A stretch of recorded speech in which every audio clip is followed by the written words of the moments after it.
हमारे पास जो यूजी प्रवेश का जो राउंड चल रहा था उसमें हमारी तरफ जो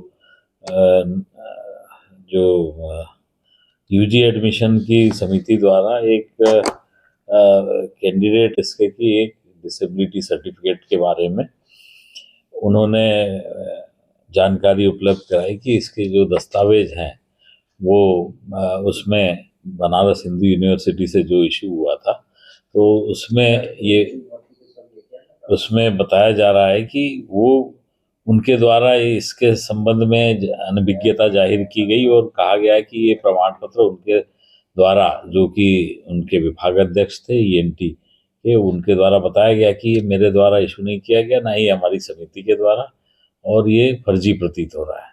तो इसकी फिर उन्होंने बाद में पहले तो दूरभाष पर और ईमेल पर पुष्टि की और बाद में एक लिखित दस्तावेज हम लोगों को उपलब्ध कराया।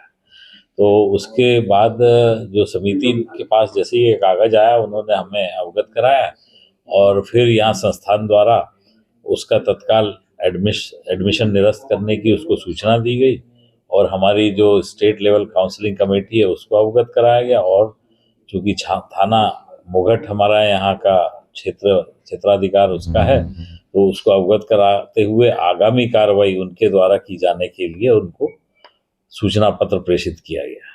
हाँ, ये हम लोग के संज्ञान में आया था। हम लोग की एक एडमिशन कमेटी पूरी बनी होती है, उसमें बहुत ही सारे सिस्टमेटिक तरीके से अलग अलग डेस्क रहती हैं, हेल्प डेस्क से लेके स्क्रूटनी डेस्क, उसके बाद फिर अल्टीमेटली आखिर में जो है वो एडमिशन डेस्क पे आते हैं। तो स्क्रूटनी कमेटी पूरा डॉक्यूमेंट्स को वेरीफाई करती है और जो डिसेबिलिटी सर्टिफिकेट वाले कैंडिडेट्स आते हैं उनके लिए एक एनएमसी द्वारा कुछ संस्थाएं नियत की गई हैं कि इन संस्थाओं द्वारा दिए गए डिसेबिलिटी सर्टिफिकेट ही मान्य किए जाएंगे। तो उसमें एक बनारस हिंदू यूनिवर्सिटी भी उसमें एक संस्था है जिसके सर्टिफिकेट मान्य किए जाते हैं एनएमसी द्वारा।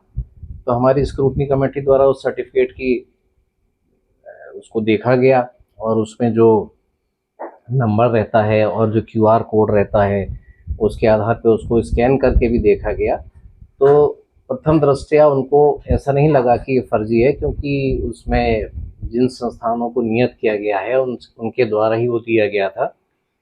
फिर ये संज्ञान में आया बाद में कि ये डाउटफुल हो सकता है, तो उसके लिए जो निर्देश हमको प्राप्त हुए, जो ईमेल हमको दिया गया था वहाँ का बीएचयू के लिए, वहाँ उनको मेल किया गया कि ऐसे ऐसे संज्ञान में आया तो कृपया इसकी जांच करके हमको अवगत कराया जाए।